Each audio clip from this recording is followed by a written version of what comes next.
Hello guys, what's good and welcome back. This is AKTV Naija and reporting from this end is Sylvia. Trending and making the rounds on the media is the incredible touchdown of the beautiful and resilient senator, wife to the Elema of Warri. She is Senator NATASHA Akoti-Uduaghan. She already sounds a loud bell only at the mention of her name. It all started when she chose to represent her people, Kogi Central. She is on record as the first elected female senator in Kogi State. But our story focuses on the current political uproar, given that we already know the drama between her and the Senate President, Senator APKABIO, which became a thug of war. The Senate President had imposed a 6-month suspension, which, by a constitutional law guiding the Senate, was expected to be 14 days as opposed to the 6-month suspension imposed on her office. She was also stripped of all that should be her benefits and her security details. Senator NATASHA saw the need to fight for her dignity and integrity, pointing out that the Senate President, Godswill APKABIO, is persecuting her as a result of the 5 mini LNG refineries in Ajaokuta, which she lobbied for her constituency. The beautiful senator fought back on grounds that the Senate President had severally bullied her, tried to silence her voice, and had also sexually harassed her. And he got to this particular sitting room, and he said, "Do you like my house?" I said, "Of course, sir. Every room, beautiful, nice interior, quality taste." He said, "Now that you're a senator, I'm going to create time for us to come spend quality moments here. You will enjoy it. You will enjoy it." Upon her dismissing the Senate President's advances, she had triggered a no favor or privileges upon herself from the Senate President, allegedly. "I am being victimized. My suspension is a means of silencing me." I made an allegation of sexual harassment against the President of Nigerian Senate, Senator Godswill APKABIO, on the 5th day of March 2025, and the very next day I was suspended for 6 months. I believe my suspension was illegal, it's unjust, and it's just a way of silencing me. However, in the bid to address her people on what was ongoing, there was need for her to be in Kogi State in person to address her people.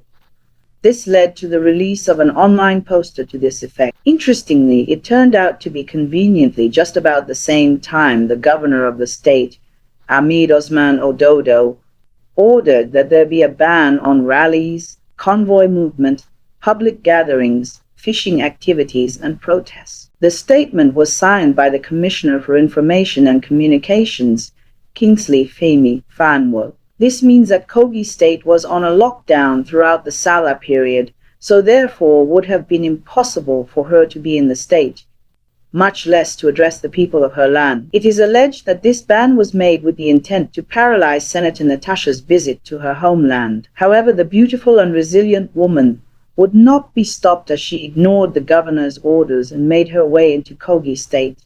She made her way into Kogi State and landed in Akihima, her constituency, via a helicopter amidst the roads being blocked.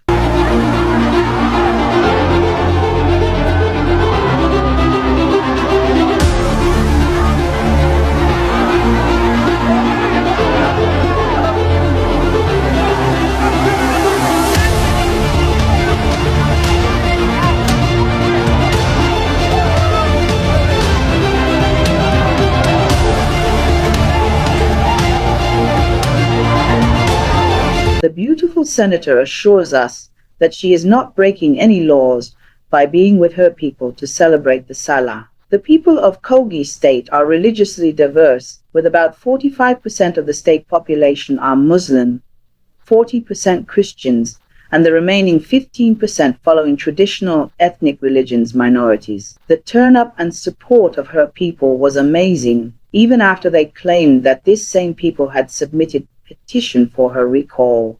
Before we watch the full video on Senator NATASHA's speech, allow me say this quickly. For the first time in my life, I'm so excited to support someone in the political space and actions. To think that it's a woman? I'm so ashamed of our male leaders who should be fathers, and yet we wonder why mothers are loved the most. So is it now only about money and power? Nobody can feel what the masses are feeling. Nobody can hear from the people are saying. Nobody cares how damaged the system and infrastructures of the nation is. No industries anymore. What is really going on? Kudos to you, distinguished Senator Natasha. You have indeed distinguished yourself from the mess and ridicule of the leaders we know as usual. Against the 5 LNG plants. You can search on Google, you will see. Dr. Minimini sponsored a lot of write-ups calling on President Tinubu to cancel the 5 LNG projects. It's all there, you can see it. Check Tribune, Vanguard, This Day. You see Google Dr. Minimini. And I asked, are we not human beings here? Don't we deserve projects? Don't we deserve development in Kogi Central, Kogi State? Is Kogi State not part of Nigeria? How can the Senate President, who is the Senate President for the entire country, how can he use his office to promote regional divide? APKABIO is not the Senate President for South-South. He's the Senate President for Nigeria. And it is wrong for APKABIO to use his office to commission and pass his SLA, Dr. Minimini, to call for the cancellation of the 5 LNG plants.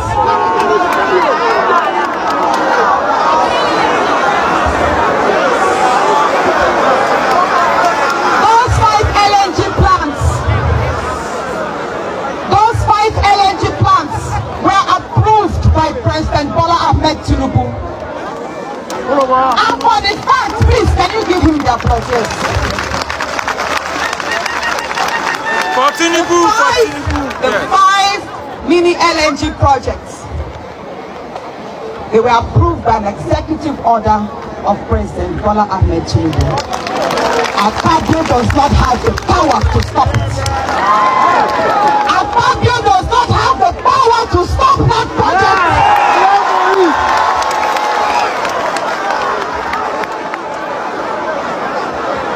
We have been quiet for Jakarta Steel Company, but you know what?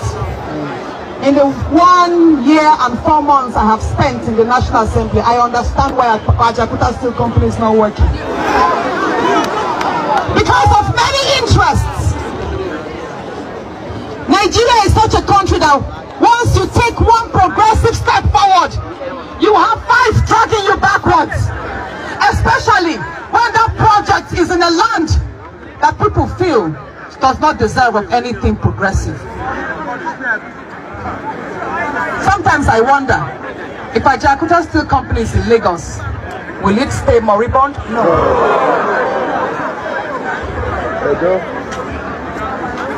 In summary, there's a whole lot happening right now, but a lot is politically motivated. And these people are using the institutions to silence me. And in silencing me, they are silencing you. You got me!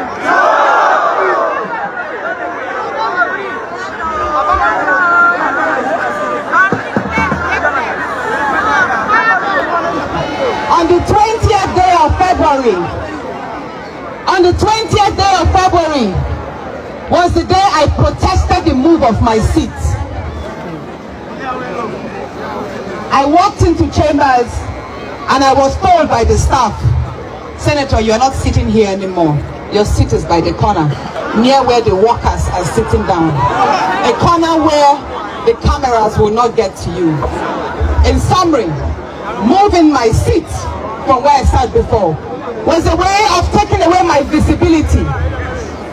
And I said no. I will not move to that corner. I was not notified beforehand. I was not given a chance to ask, why are you changing my seat? Why can't you move somebody else there? Why me? But I will say this, and I have not told people before. 2 days before that day, a senator called me and said the Senate President had complained about my sitting in that position.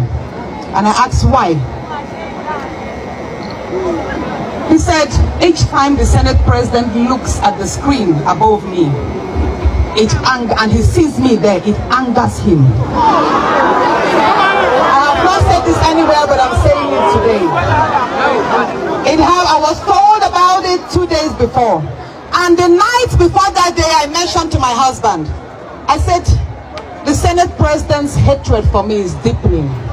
You see, it got to a point whereby everything I did annoyed APKABIO. It got to that point where everything I did, the sheer presence of myself annoyed him. And that is what you call bullying. I was actually being bullied in the National Assembly by himself. Through his actions, I was being bullied. You know, I mentioned, and many of you know, for the past 8 months, I have not been speaking on the floor of the National Assembly. Yes. There was an incident that happened here in Oboroke, where after a heavy rainfall, a grandmother and her child were swept off by the flood into an erosion. It was a gully there. I penned that down as a motion so I could read on the floor and have the Senate President call on the SGF's office, because they do have these ecological funds that take care of erosions. I penned that down. Twice I wanted to present it, he refused me. So what does that mean?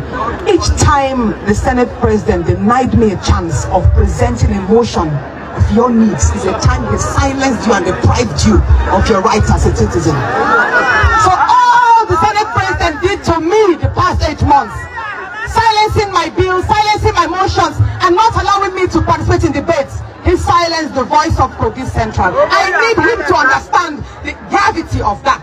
Are you happy with it? So I was suspended.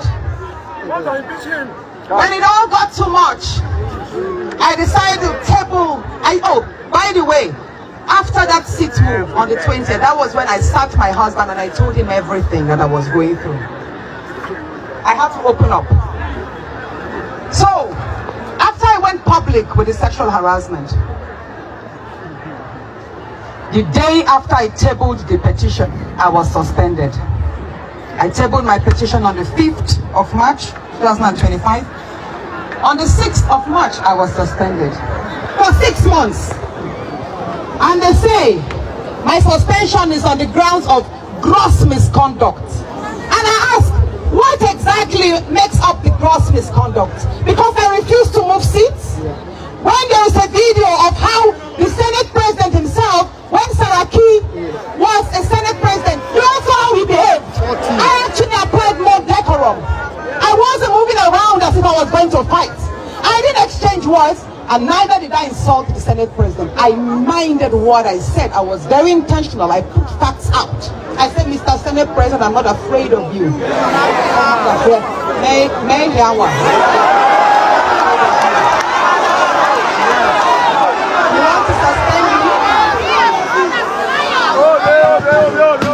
And for clarity again, for clarity,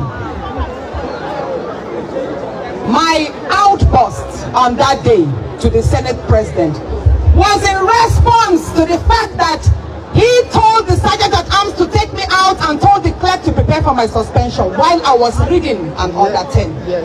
If you watch that video, I stood up and I said, Order 10, Order 10, please, 3 times. I took the book and I started reading Order 10. The Senate President forgot that his microphone was on. And he said, Sergeant at Arms, take her out. I'm not his employee. APKABIO did not employ me. No. He can't tell people to instruct me to be taken out like I'm nobody. Because by telling me to be taken out, he was like telling the whole Kogi Central to be taken out.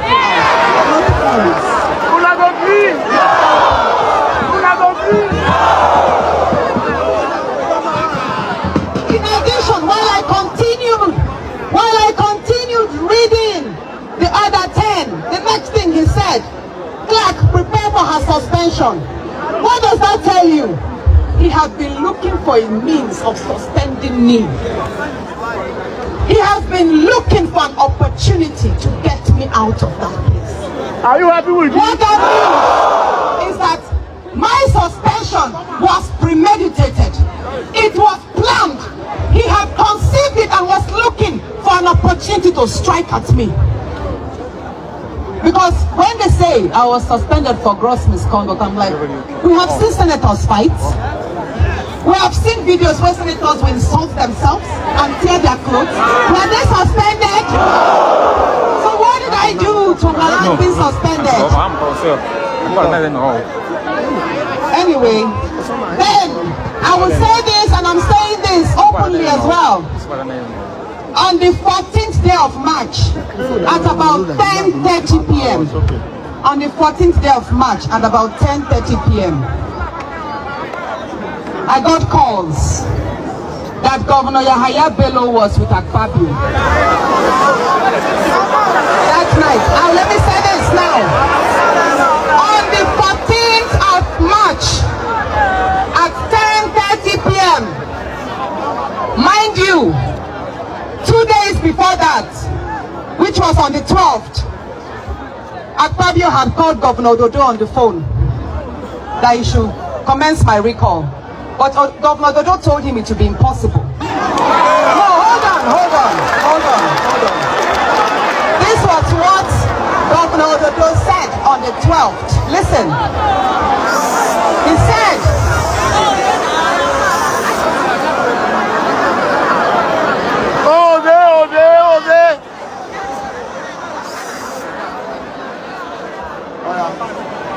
on the 12th of March, APKABIO spoke to Governor Dodo to recall me. But he told him to be impossible because the masses are with her, the people are with her.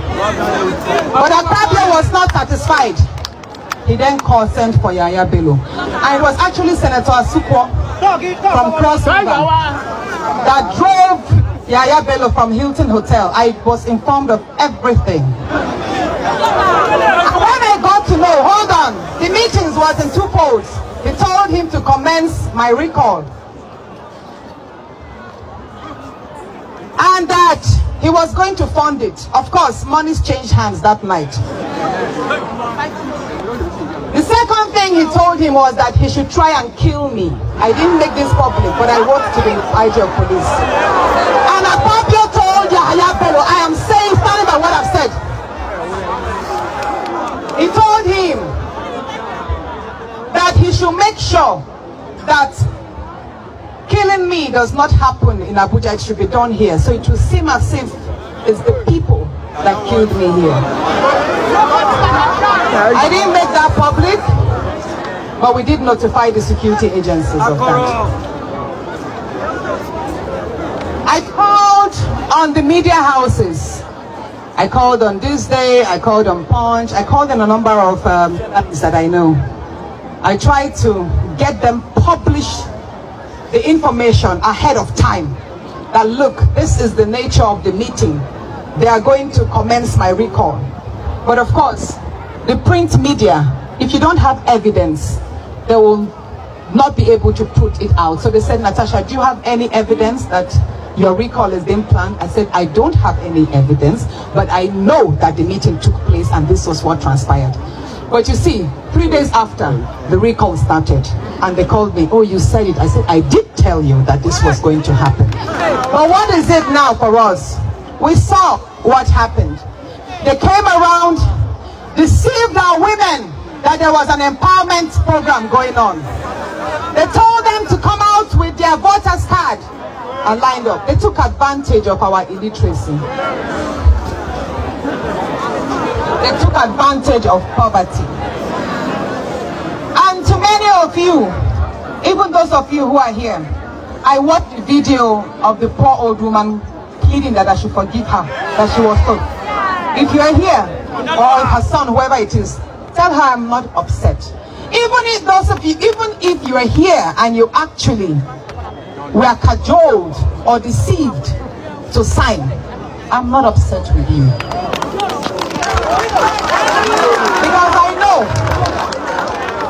that they will not succeed with that illegal act. Allahu Akbar! Allahu Akbar! Allahu Akbar! Allahu Akbar! Allahu Akbar!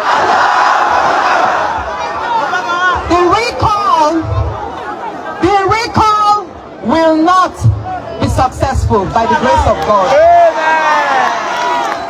You see, the few videos that circulated and pictures were in Ododo's ward and Yahaya Bello's ward. Most parts of Kogi Central, there was no activity. So what did they do? They went into some rooms and assembled a few of them and started filling in the petitions themselves. That was what they did. And I believe INEC has been notified of this. And this actually is another litmus test on INEC to redeem its image. The recall.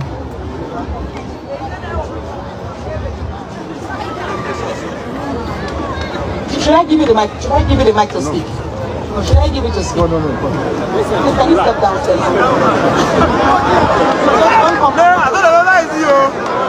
And then you, Professor. If you come to me again, I'll give you the microphone to talk.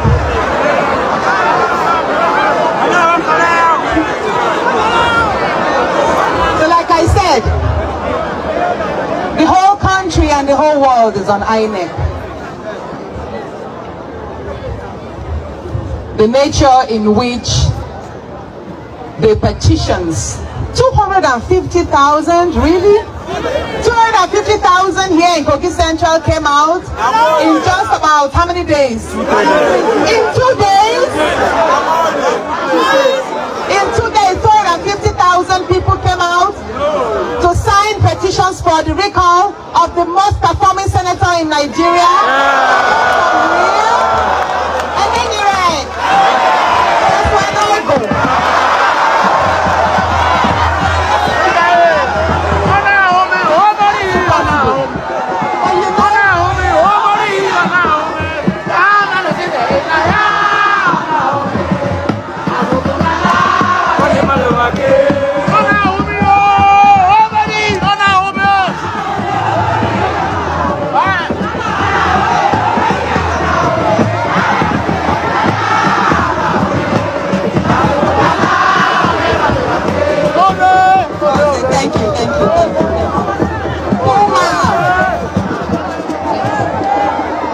Thank you.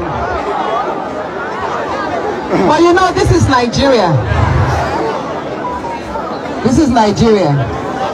And we're a country trying to strengthen our institutions. We are not perfect. And when some rooms for some, should I say, misadventures to take place. So we must not fold our arms. We have seen, from my own personal perspective, what I see INEC doing is aiding and guiding the petitioners on how to perfect their illicit acts. The first time the petition was submitted, they didn't have address, phone numbers, and all of that. So INEC went out to guide them on how to submit information that will perfect their petition. And what did they do? The petitioners who were from the other party, the APC, now submitted a letterhead. What's the name of it? Kogi Central Political Frontier. Yes. And the address there was number 4, Oboroke. That address does not exist. And we ran a check on the status of registration of the association which sponsored my recall, Kogi Central Political Frontier, and the CAC reports came negative that that association is not registered. So I'm still waiting. I'm wondering why INEC has not yet made a statement to that effect, or sent people down to Oboroke here, which is just 5 minutes away, to ascertain whether that address is real, or have we stooped to the point whereby fictitious non-existing associations and individuals can call for the recall of a senator? Are we in a kangaroo country? No. We should not allow that. So now, I don't know whether the process will be stalled, but we are in courts as well. Also, don't know when they will come down here to verify you. But I will say this.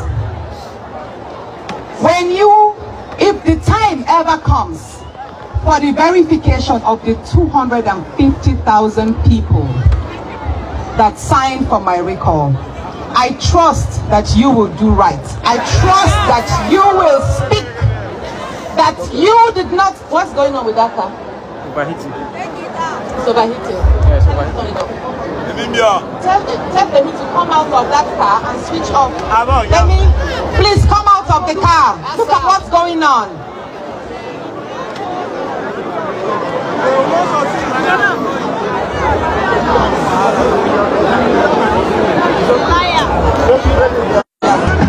I'll give you an example. I'll give you two examples. Two examples of how corrupt the institutions are.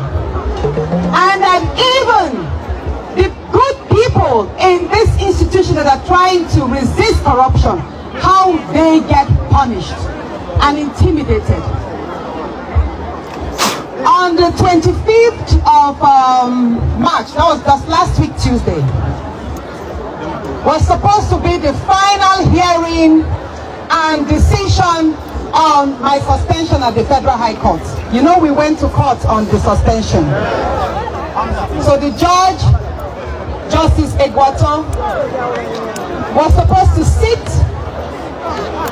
take all the pleadings and decide, which I believe would have been in our favor. And that means we would have had the suspension quashed, and I would have resumed the duties at the Senate. But what happened? As soon as the judge resumed, he recused himself from the case. What that means is he withdrew from himself from the case. And why was that? The moment the case was assigned to him, the Senate President wrote a petition against the judge. Wrote a petition to the NJC and the DSS. And we all know why. Maybe the judge refused to play game, and that's why they wanted to take him out. But what I got to know, allegedly, is that the night before the Tuesday, which is Monday the 24th, that complaints were made, and that was why the judge recused himself. Allegedly, I heard so. So what does that tell you? Even though we say judiciary is corrupt, there are some good heads in the judiciary. But again, these good people, they get harassed and intimidated to do bad things. In a way, I would say God bless Justice Egwato, even though I wish he did not recuse himself. I wish he had the courage to just sit that day and determine the matter on merit. But God bless him anyway. Our case has been assigned to another judge, forgotten her name, a lady. That's right. Justice Nyako, yes, Justice Nyako. And one more thing I was going to say, yes. You see, the fact that we have leaders, when a person is appointed to a leadership position or elected to a leadership position, that does not mean that they are absolutely right in every decision they make. I was suspended for 6 months, which is against the Constitution. Nigeria's Constitution does not allow the suspension of elected officers. But again, the Senate says it is guided by its rules. But what does the Senate rule provide for suspension of? It says maximum 14 days. Today is the 26th day. So who else? Between my truths, is it not unfair? You see, here you have those in authority violating the Constitution and playing God through abuse of power. Not only signatures that were used attached to my suspension were all attendance sheets. They were not signatures that were attached to the suspension report. So that suspension itself is saddled with lots of irregularities. And it amounts to gross they themselves, the entire team that sat on it, and the Senate President, that he was a judge in his own cause. All the entire procedure amounts to what they call gross irregularity, gross injustice. Gross APKABIO. And I know that in the fullness of time, God is going to turn around that for our victory. You see, lies may tarry but for a while, truth will always prevail. But while we wait unto God, because you see, God does things in miraculous ways. God's time is different. I have had to sit back and ask myself, what have I done wrong? Should I have kept quiet, maybe? But then, how much longer will I keep quiet and watch this man stifle me in that place? Probably almost making me invisible, ineffective there. How long will I keep quiet? Especially when I knew that many women are going through the same thing that I went through there. Many of our daughters who are probably in universities, no matter how intelligent they are, some lecturers will have asked them to sleep with them before. It's a reality and nobody talks about it enough. Even in the banks or other corporate arena, we have some of our wives, our sisters, our mothers, even though they are married, you will see their bosses asking for their bodies in exchange for promotion. And nobody speaks about it. So I have thought about this, I've reflected deep, and I say, you know what? It's about time I speak up. Even though it's going to be difficult, people will attack me, attack my personality, my integrity. But you know what? I have spoken the pains, silent pains of many women. And I'm proud I did.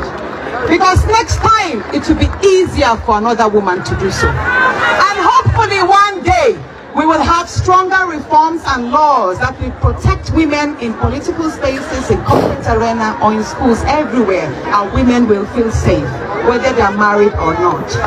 So this is a journey not just for myself, but for all Nigerian women. And I'm grateful for your support. I'm grateful for your love. It's not over yet. Let's join hands together and resist the evil intentions of those that did not vote for us, who think they have the right to recall us. No, we will tell them no. We love NATASHA as our senator, and we appreciate the good deeds she's doing. And we are connected with her in this journey of progress and economic development. And we will continue praying to God for guidance, for strength, and ultimately peace in our lands. Happy Salah. Happy Salah. Are you happy with the suspension? Are you happy with the suspension? Are you happy with the suspension? Are you happy with the recall? Will you give them chance?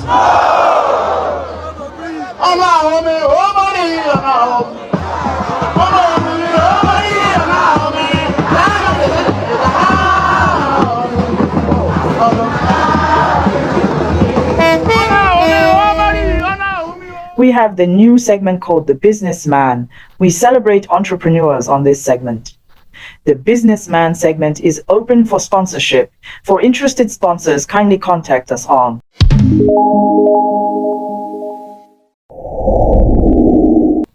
Once again, please remember to hit the subscribe button right below this video. Kindly share and like our videos. See you on the next one.